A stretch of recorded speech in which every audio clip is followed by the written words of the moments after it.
It's okay to sit. Yeah. I just grab that mic from you for a second. Hi, everyone. Thank you all so much for coming out. We're going to get started. My name is Amali, and I'm the events director here at Books Are Magic. We are so excited to have Tree Abraham and Callie Garnett with us tonight to celebrate the launch of Tree's kaleidoscopic debut memoir, elseship. But, before we get officially started, I just have a few logistics to point out for how tonight's event is going to go. First, we will be doing a hand-raised audience Q&A towards the end of the discussion, so please start thinking of questions to ask and hold on to them. After the talk tonight, Tree will be around to sign and personalize your books at the alcove next to where you checked in. We'll let you know where and when to start lining up for that. And finally, if you're joining us virtually on the YouTube live stream, we would love to encourage you to buy a copy of elseship online using the link in the live stream description. Okay, now let's get into this. At the end of a month full of so much hate, it feels strange and good and maybe even revolutionary to read a book so full of love in all its many forms. Tree's exploration of the love felt and lost between her and a housemate is tender and alluring and at times painfully relatable, because at the heart of it is a yearning we can all relate to. There's so much to discuss in this book, so let me introduce you to tonight's wonderful writers. Tree Abraham is an Ottawa-born, Brooklyn-based writer, art director, and book designer. Her authorship experiments with fragmented essays and mixed media visuals. She's also the author of the creative nonfiction book Cyclets. And as I mentioned earlier, Callie Garnett joins Tree in conversation tonight. Callie is the author of the poetry collection Wings in Time and the chapbooks On Knowingness and Hallelujah, I'm a Bum. She works as editorial director at Bloomsbury Publishing and lives in Esopus, New York. All right, that's all from me. Please join me in giving Tree and Callie a very warm welcome.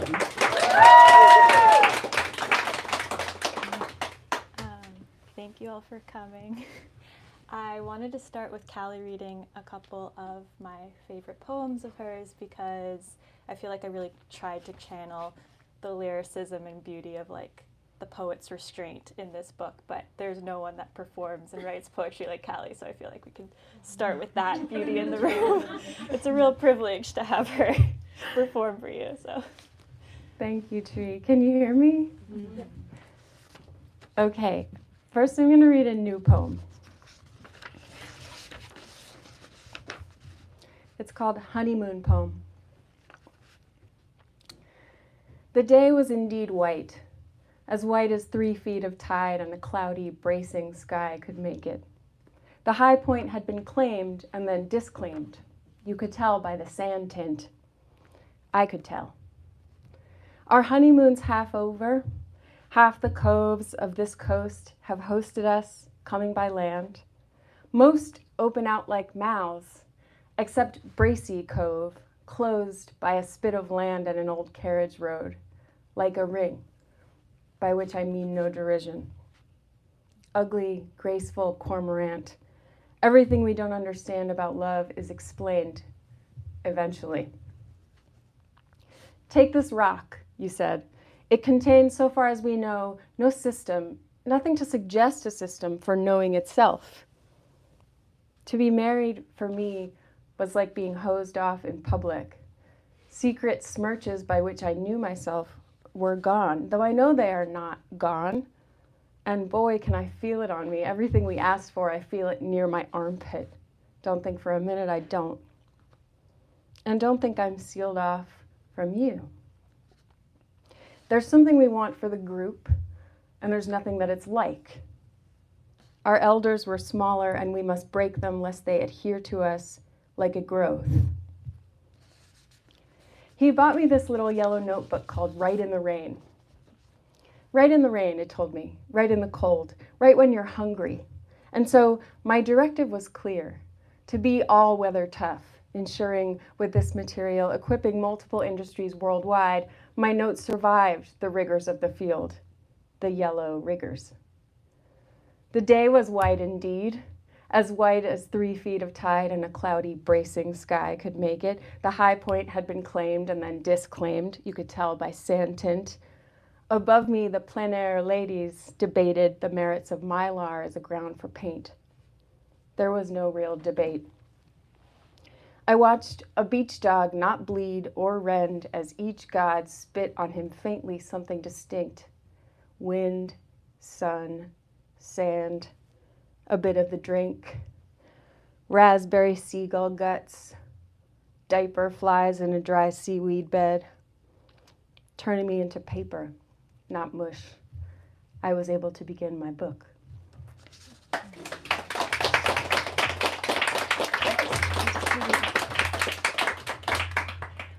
Tree, I got you a prez.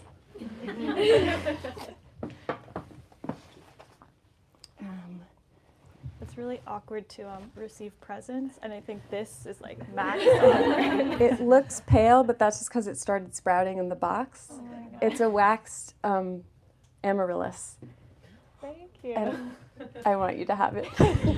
What did you get for Callie? I didn't get anything. Tree picked out my outfit.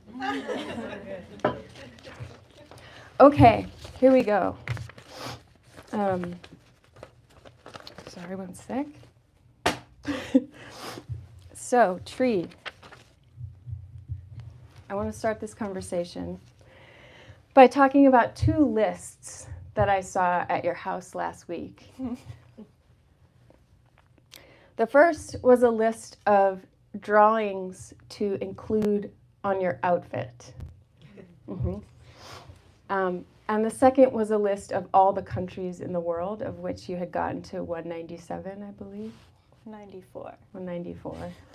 So I want to talk through, just as a way to enter the conversation, the nature and the execution of these lists, starting with the list of drawings that was to appear on your outfit. Could you talk us through this? Shout out to Alexis Stitteller, who makes these outfits, and I just ripped one off because she doesn't take commissions, so I just did my own. But I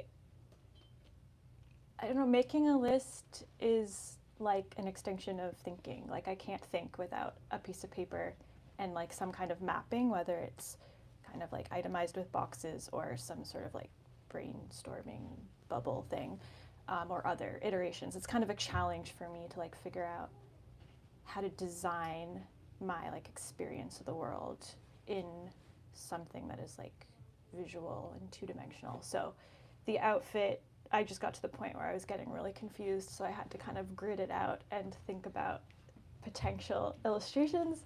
And then the list of the countries was just something I do to like calm down. I just try to list them all. Yeah. Can you stand up and do a little twirl just so we can see? I feel objectified. I'm sorry. Not everything is related to the book, but because I wanted it to like be in my life in a neutral way, but inspired by things mentioned in the book. Every object is inspired by things mentioned in the book. Except for like the banana. I just really loved Andy Warhol's banana when I was a teenager. Oh, you mentioned. Oh, okay then. Not the banana, but you mentioned Warhol. So lists are a big part of this book in many ways. I'm sure we'll get into it. But, well, let me start with this question next. Let me ask this question next.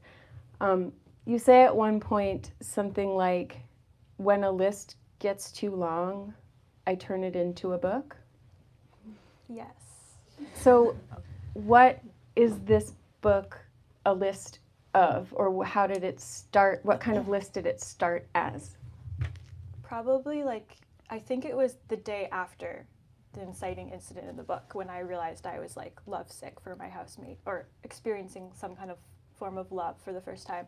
I like took out a blank notebook and I listed all the reasons that I loved her. And I think I say in the book I got to like 147 or something. And that was like early on in the development of things. And I did that because I had liked a friend a few years prior less intense. We lived on different continents. But when I told him that I liked him, not loved him, he didn't reciprocate, and I didn't want to carry on being friends. And I just turned really bitter and started questioning my reality of things. And I really didn't want that to happen in this case, like in this home with someone who was my friend that I cared really deeply for. So I just kind of wanted some sort of like evidentiary document. And I kind of thought to myself, maybe one day I'll make this into a book where every page just is like a phrase of something that I love about her with like an illustration, and it will just be about celebrating how like when you're in love, like the specificity of a person becomes so heightened in a way that like I had never understood before. And then it helped me start noticing that specificity in like everyone in my life, and I kind of felt like a book about that would be nice. But then, and all of those phrases are in this book, but then I had to like create like structure. So that's how that happened.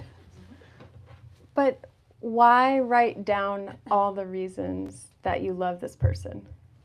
Because then it like I wanted to like claim the love as mine. Like I didn't want it to be taken from me, and I feel like so often someone else's feelings can like rewrite your perception, and like I really wanted to keep the feeling of love pure. Like I think I can get hardened really quickly. If I have a fight with someone and I don't agree with them, I can cut them out. Like this is not me clinging to every person in my life that I like, and I can really turn and feel like rightfully so, like this is meant to be something to let go of. And this felt different to me.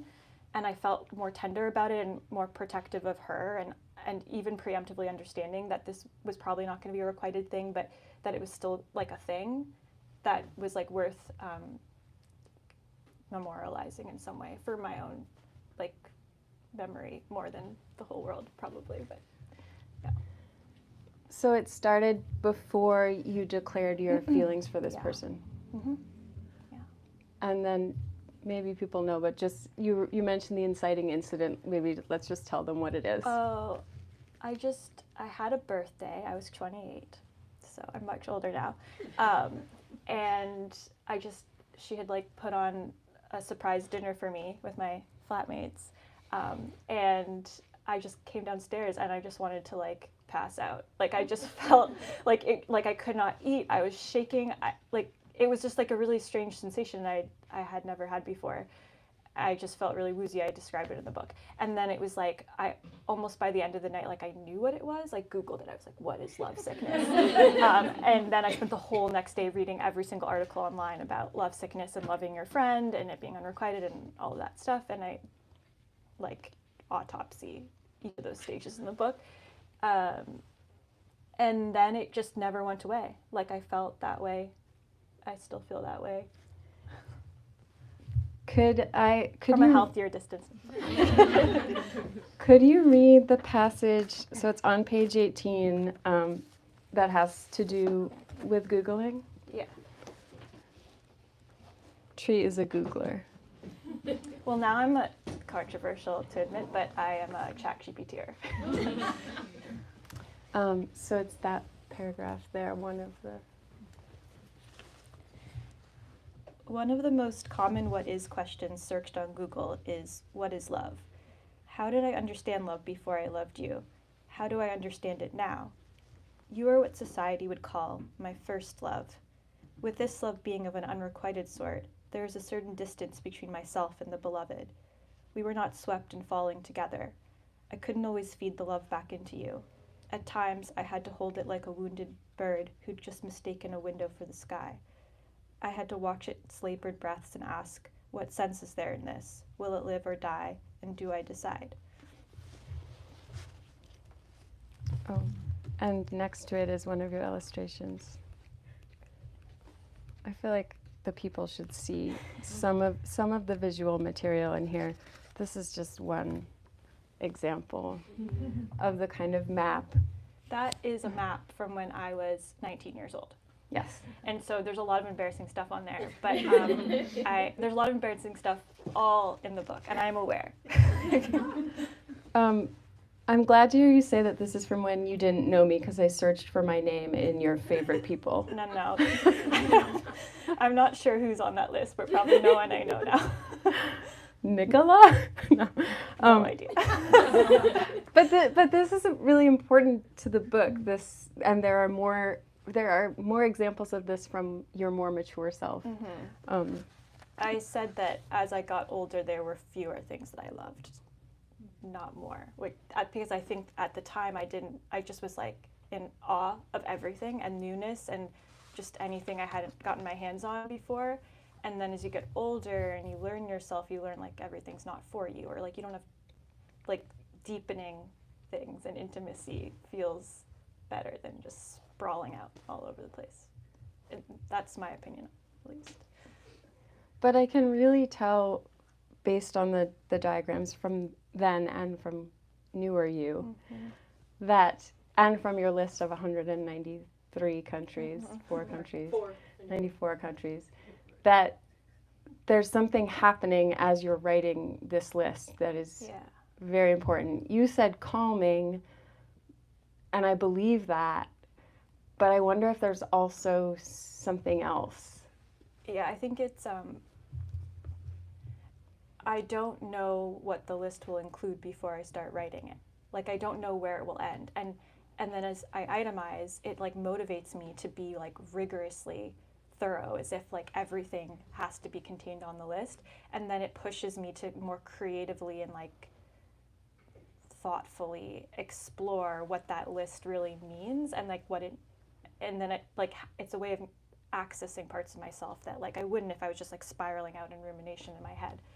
So, and then I do find that in the book I push myself not just to make lists but like diagrams where I usually maybe would have stopped, like snagged on something, but like having them itemized, like kind of laid out, I really have to think of like the span that the list really should embody. You also seem like someone who's building a case. Yes. The book was for me at the time not a book. It was like a reminder. It was like me gathering some kind of proof that like not only was my experience of love real, but like there was a reason for continuing to pursue some sort of like elseship with this person, like some reason to stay. In some ways I was like trying to find an answer to why I was being rejected, because I think when you face romantic rejection, it just feels like rejection of you wholeheartedly, like every part of you. And really, like, I felt like in this case, and in many cases, it's not more than just someone doesn't want to have sex with you. Often that's what it is, but that's confusing for me. Let's talk about rejection. Yeah. It's real. This was the biggest sort of hurdle for me as I was reading your book, was trying to reconceptualize rejection.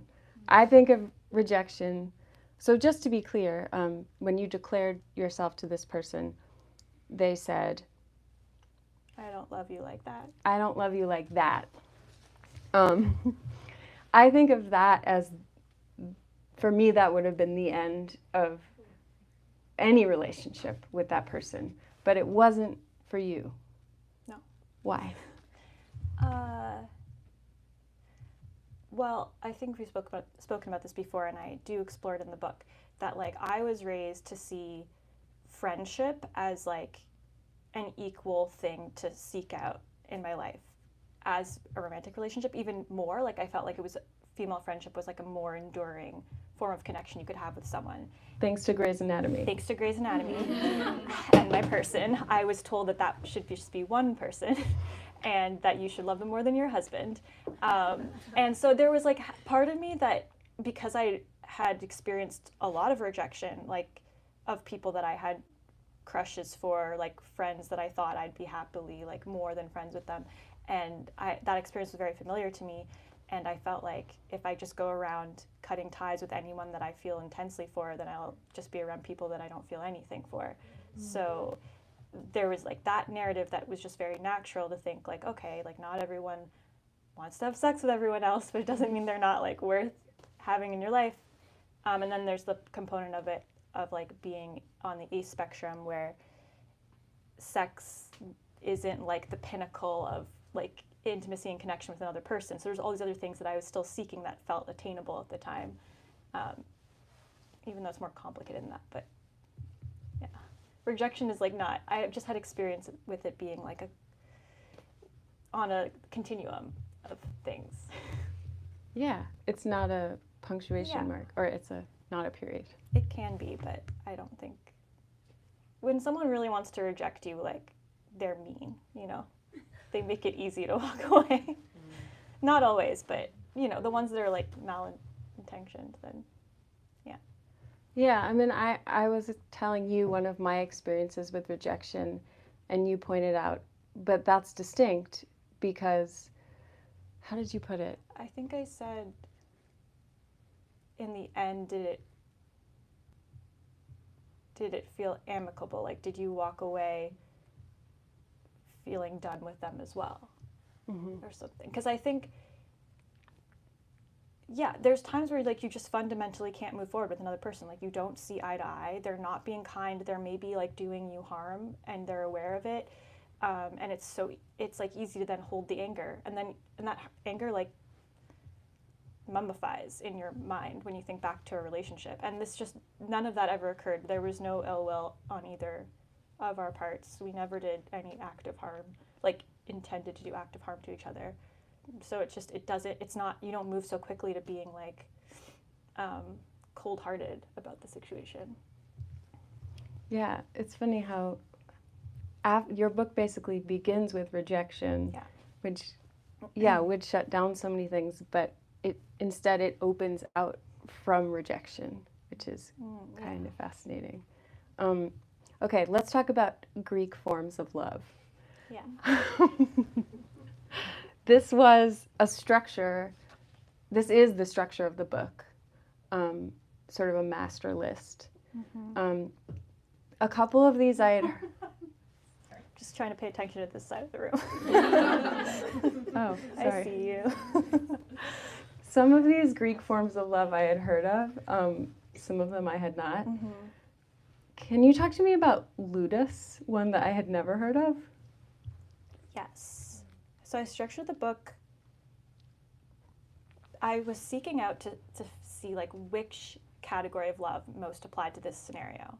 Spoiler, none of them do. But I worked through what aspects of my connection with her felt like they embodied these definitions, and that helped me just parse out like why I liked her, like what were those forms of connection other than sex.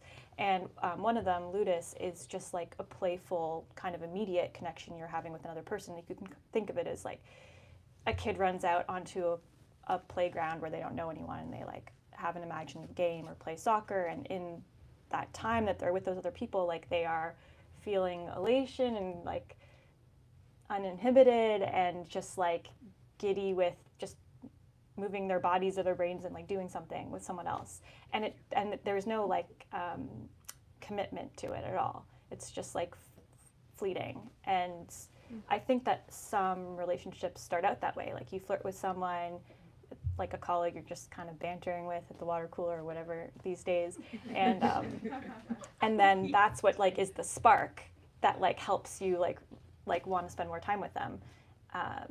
And living in a house with someone, you have just like infinite opportunities for that kind of like casual drifting in and out of play. Depending on your relationship with the house. Yes.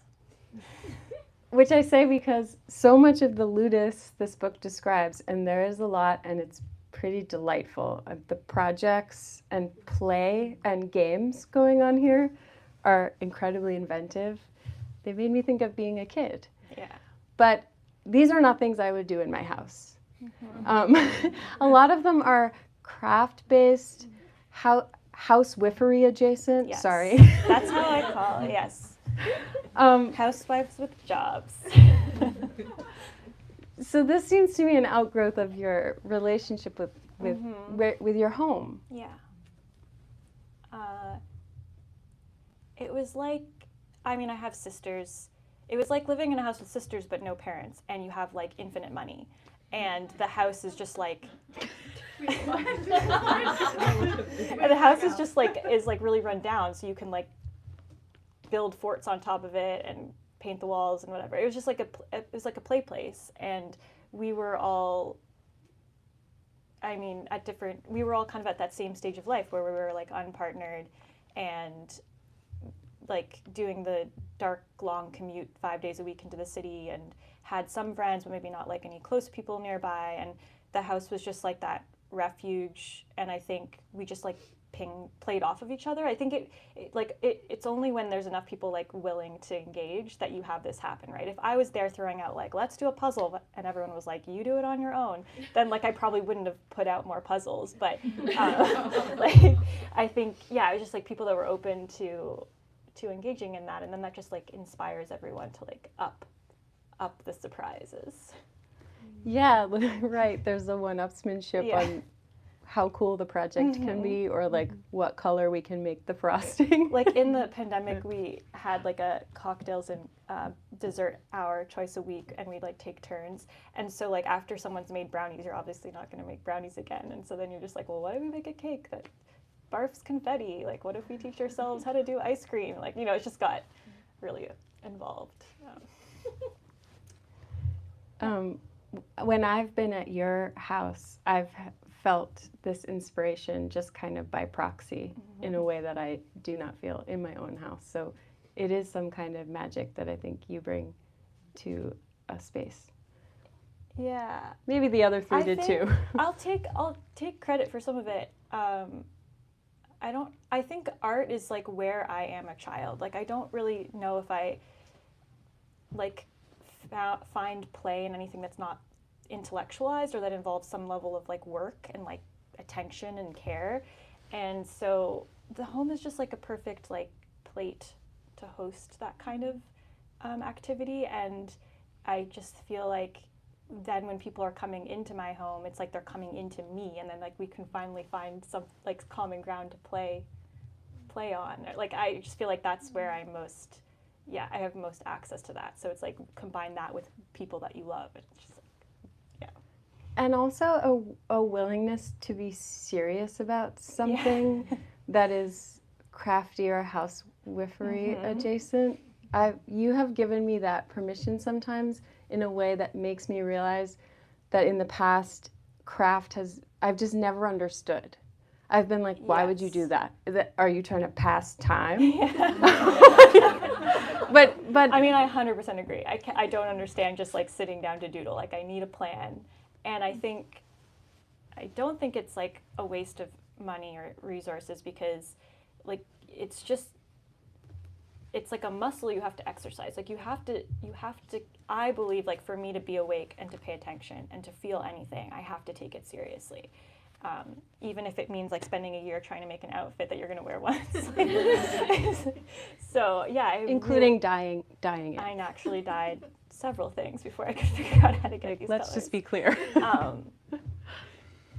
Yeah, I don't know what else to say about that, other than I tried to capture it in the book, because I do think that part of the love, most of the love, was like housed in like a specific location that we both inhabited. And if we had just met in passing and kind of knew each other at a distance, none of this would occur.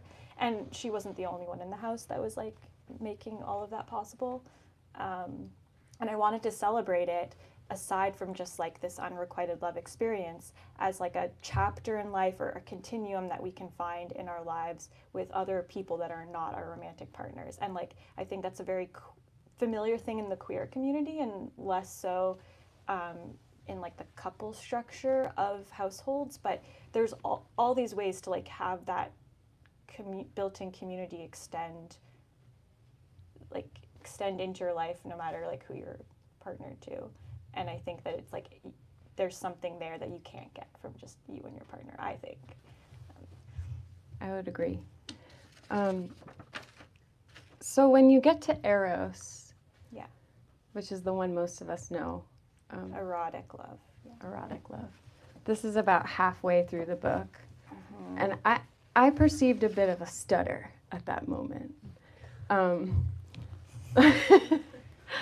In the first draft of the book, I did not mention my sexuality at all. And then I thought that would probably be weird to someone who is very sexual.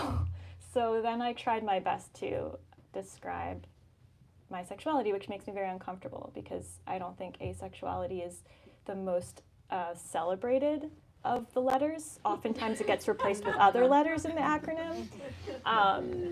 And yeah, it's a more like it's a sexuality that is more isolating, like it than like joining. So and it's misunderstood, and in a way it's very hard to explain to your boss what it means without talking about your sex life, and like who wants to do that? So yeah, it makes me really uncomfortable, but it's necessary to include because I think there's not a lot of literature on what the experience of being ace is, and I think the more you talk about it, the more people realize like where they sit on that spectrum, but also it like opens up new conversations about how to understand like all the forms of attraction you can have that are not sexual with other people. And you can read Angela Chen's book Ace if you want the full story, because she does a thorough job. Yes, read Angela's book. Yeah. Can I ask you to read a little bit? Actually, you'll be quoting Angela for Yes. part of this. 117. Would it be okay if you just read that page? The whole page. Yeah. This is the opening of Eros, which I say is a hard chapter for me to write because it's the only form of love that is actually not possible to live out in this relationship. Like we've never had any kind of like sexual encounter. So I try to push myself to see beyond just sex what like lust or chemistry or physical connection could mean if you are ace or like someone who doesn't want to have sex with you.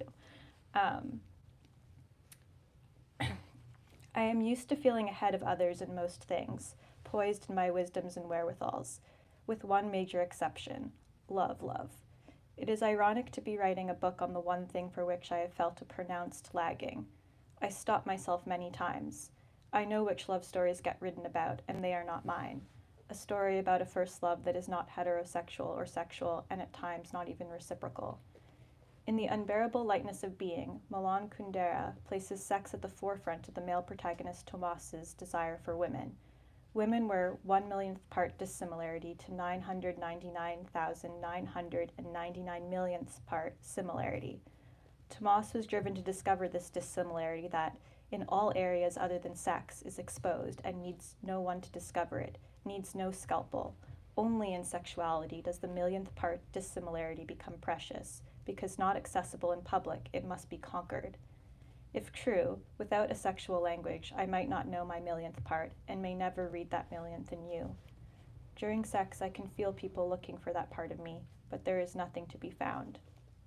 I think my love story isn't worth telling because it's not relatable and therefore not desirable. A close friend suggests asexual love is weaker than sexual love. No.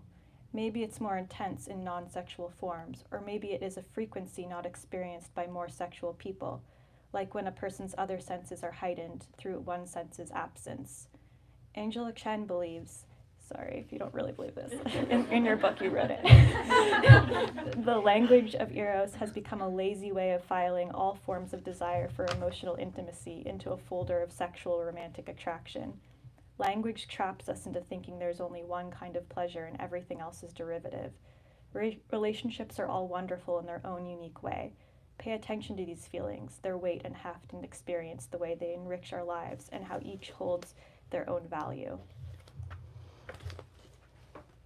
Thank you. It's interesting that the rejection line, tell me it again. I don't love you like that. I don't love you like that. Thank you. Is so incredibly non-specific. I don't love you like that. Yeah. And I found myself, maybe to compensate for that non-specificity, making my own list while I was reading, and it was a list of words that I didn't know the definitions of. Uh-huh. So there's another list going on in this book of bolded words, Yes. which appear in footnotes. There are also just many, many words that you seem to have plucked from the corners of the lexicon. Can you tell me your system, but which ones got bolded, which ones didn't, what was your process here? The ones that get bolded are ones that I discovered during this period of like trying to figure out how to define this love. And they were like, maybe they're words that you've already heard, but I wasn't well read at the time. And they were words that I was like struck by, like how their definition was like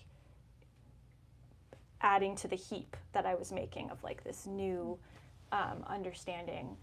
And that I felt like the definitions kind of were winking at other aspects of the book, or like these kind of reoccurring leitmotifs. And then all the words that are just weird were just my celebration of language, because I mean, it's obvious because I talk about it a lot in the book, but just generally in my writing, like I just really love using words that I don't get to use in speech because I have a terrible memory, and like finding unusual words that actually have like a much more expansive or specific definition to exactly what I'm feeling, that usually like the standard words don't, that they kind of fall flat, or they're sometimes like a word that everyone knows can be used in all these different ways, but these archaic words, like they kind of like only are offering one thing. So I just felt more assured by like trying to pinpoint exactly the word that already exists for a thing. And then that's all feeding into like this definition of what an else is. Like I had to use like more than just common language to get there. And you had to use some different languages as well. Mm-hmm. So Tree has traveled to almost 40 countries? Yes, but that doesn't mean that I learned language when I went to those places. Okay, but what is your relationship to other languages? I usually ask people when I know that they speak more than one language which phrases or words they find don't have an English translation, because I'm really interested in this idea. I know it's been disputed, like this Sapir-Whorf hypothesis about like the way it's like, it might be pseudoscience, but it's just like the idea that the language you're raised into shapes how you understand yourself in the world, and like whatever the limits to that language are kind of also like constrain how you're able to like understand your own emotional state. Sounds like you've been reading Wittgenstein. Yes, I have. Yeah, so other languages, I'm always curious. I think you can learn a lot about like a culture through the words that they mention that there is no English translation for. They tend to be words that like I think run like cut through a certain like essence of a place. And I mean like that the word in the book hiraeth, which is Welsh for homesickness. Like I was watching an interview with a native Welsh speaker try to define it, and he was like, they were offering up all these English equivalents like homesickness, and he was like, you like none of these are explaining this feeling when we use this word of like deep missing and not being able to get back to a home that like maybe doesn't exist or never existed, but we like know it in our blood. And yeah, that kind of passion for language I think comes out a lot when people are like at a loss for a word. It also inspires a certain diligence in your reader. If you're a reader like me, who if I don't know a word, Mm-hmm. I write it down and want to look it up. I do that too. And if you don't do that, then you're missing out. Like, you know, we all have phones next to us, so yeah. Speaking of phones, we're good? So one more minute question. Oh, one more question. Well, Tree, can I ask what you're working on next? I feel like that's the last question everybody wants. I don't know what I should say about that. I have a manuscript. It's not, no one has yet agreed to publish it, but it's on how comparative thinking shapes our identity. Another book that is nonfiction, heavy in philosophy and psychology, and looking at like the role of comparison in our lives, internal and external. Nice. Shapescape. We've got some early readers. Well, I have more questions, but it's time to cede it to the audience, and I will repeat the question so that everyone can hear it. Yes. Hello. Hi. I was brought here by my friend. Thank you. And I didn't know anything about this book, but it sounds really interesting. My question is, how do you think that shame interacts with love? You talked a lot about, or I guess the conversation was a lot about rejection. That's kind of the inciting incident. So I'm wondering how, if there was shame attached to that, and how that affected your relationship, and how it maybe affects the other forms of love that are in the book. The question was, how do you see the relationship between shame and love? And well, it was such a great question, and I can't repeat the whole thing, but I feel like that's a. Yeah, I think we did. Okay, there's people on the live stream. I'm not sure how much shame flares up just in everyday friendships. I don't think you notice it as much, but I think whenever you're aware of like a discrepancy between how you feel and how someone feels towards you, like it's really hard to know how to like mediate the flow of your feelings and inclinations towards interacting with that other person, because like you start to question things that just seem normal before, like texting someone and whether you're doing it too much or too little, or you're fixated too much on what you're receiving back. And so I think it's just part of a little parcel of things that happen when you're rejected, where you start to like feel self-conscious. Like I consider myself quite a confident person who really never paid much attention to what other people were up to before this experience, and this just made me feel like I questioned like every part of who I was and whether it was worthy. And I felt a lot of shame about calling this a first love or An affair. Yeah, an affair. Like I felt a lot of shame about like grieving like things that were happening in it, or celebrating things that were happening in it, because it just felt like this dirty little secret. And even now with the book out, like there's still a level of like humiliation and shame attached to it, because I am completely honest in the book. Like I put in things that I'm aware are insane because I was manic, I think part of also like allowing the book to be in the world and like not touching those parts of myself that I wrote then and know now differently about, like see differently, is just like honoring that this is like a completely normal experience, that for people that are not ace, for people that are not queer, for people that are happily with someone, like every person I've met has, or almost every person I've met has a story of like a wound, being wounded by someone's rejection. And I've seen people out of their mind other than me, so I know it's like common enough that I think it's like, I feel like like putting it into the world is hopefully like giving people permission to like still feel like they have a right to their experience. And mania is a form of love. Mania is one of the forms of love. That chapter is really intense. Angela. I wanted to hear more about the process of weaving together the text and the visual components. So how much of it, for example, was, oh, I want something to illustrate this, or how much of it was you're independently creating something and then it goes back to reflect and shape the text. So Angela's asking about the tree's process of interweaving the text and the visuals, of which there are many. I don't know if I take this approach now to my writing, but definitely with elseship and seclets, I'm a lover of non-textual things of all forms. Zines, ephemera, vintage, weird textbook diagrams, scraps of paper that someone dropped that weren't for me.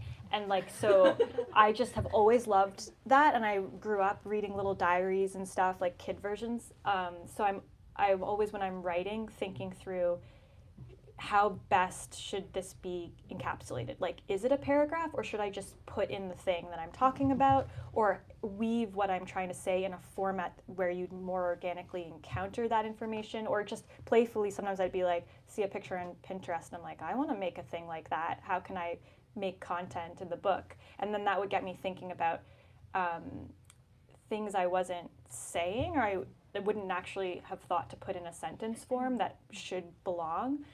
Yeah, and then there were times in this book particularly, because there's such a strong contrast between me wanting language and her wanting silence.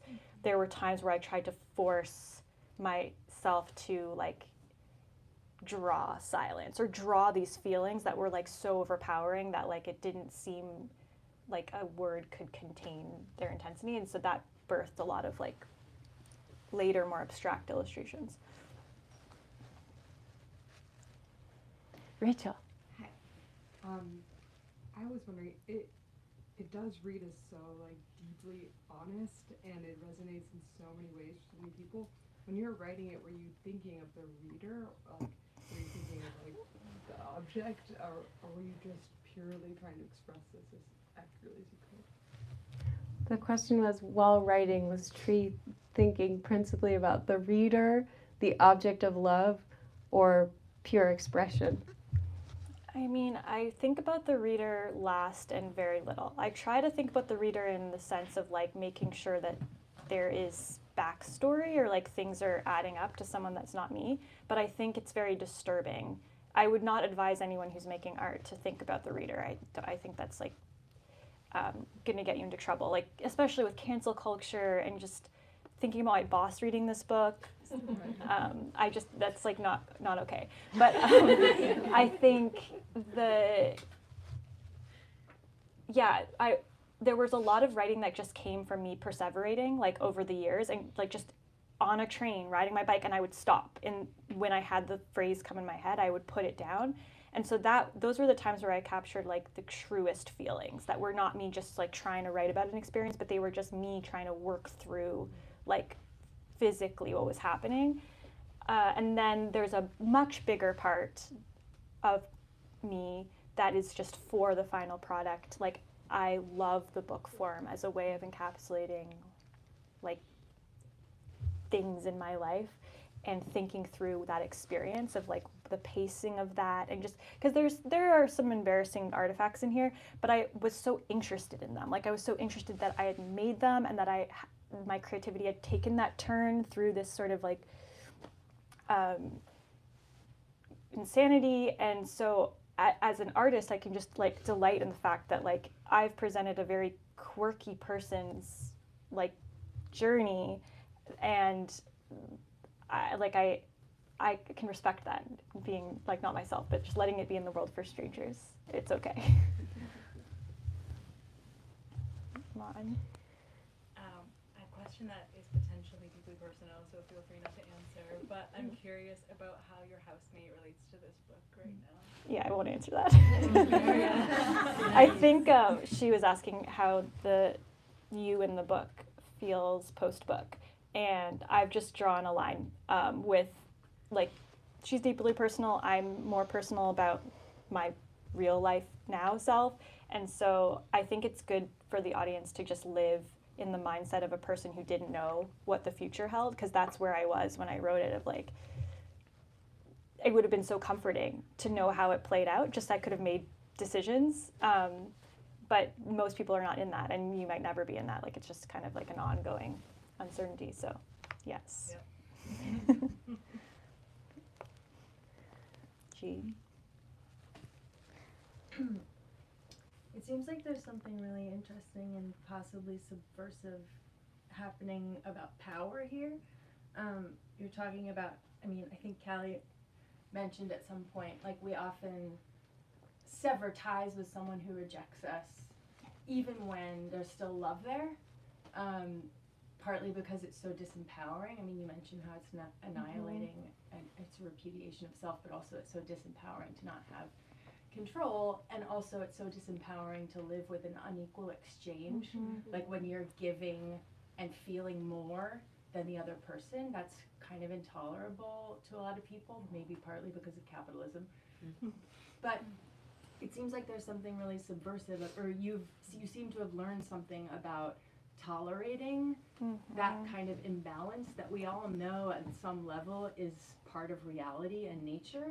And you mentioned at the beginning that this relationship is ongoing and open-ended. I'm not going to ask, about that relationship, but I'm going to ask if you have strategies. How dare you?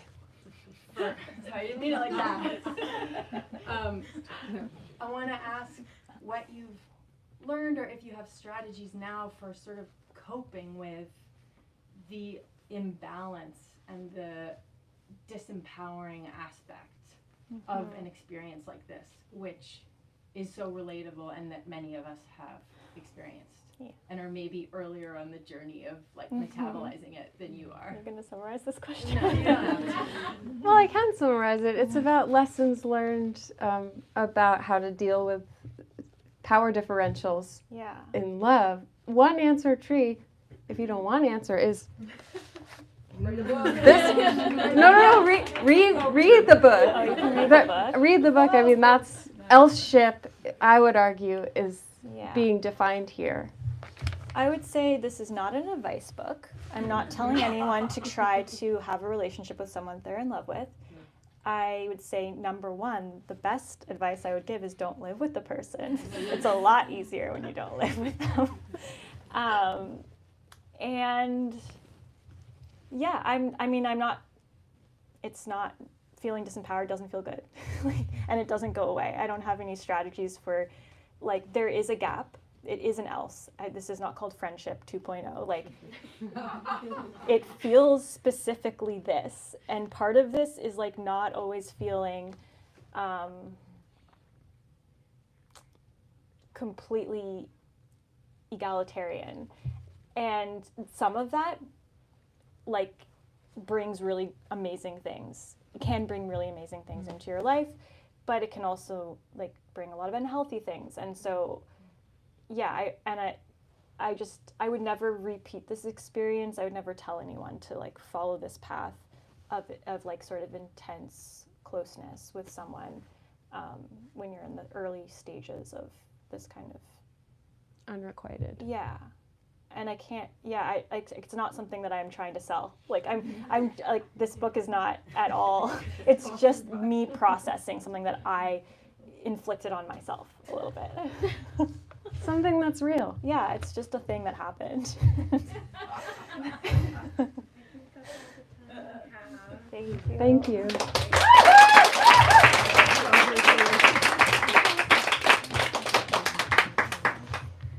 Thank you all so much for coming out tonight. Thank you to everyone who asked such great questions. Thank you to Callie for moderating a truly wonderful conversation. And thank you, Tree, for celebrating this launch with us.